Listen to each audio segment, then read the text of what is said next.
This impressive plant originally came from China to Europe as an ornamental. It made its way across that continent and was brought to BC. Since then, it has spread like the blackberry. On the North Shore, a dedicated team hunts down the giant hogweed, hoping to eradicate it before it is completely out of control.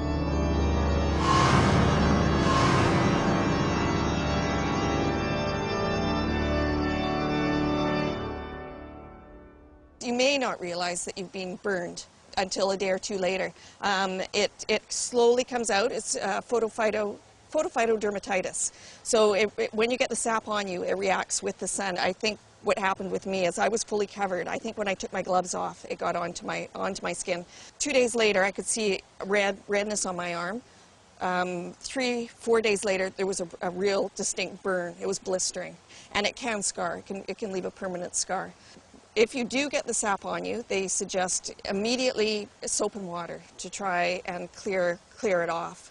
In most cases, people don't realize the danger of the plant or the fact that they've actually got the sap on them until a day or two later. The sap is found in the stalk, stems, and leaves. Once exposed to sunlight, it becomes toxic. The skin reddens and blisters. After about a week, the skin develops a dark color which can last for years. The plant is particularly dangerous for kids who use the thick stems for telescopes and pea shooters.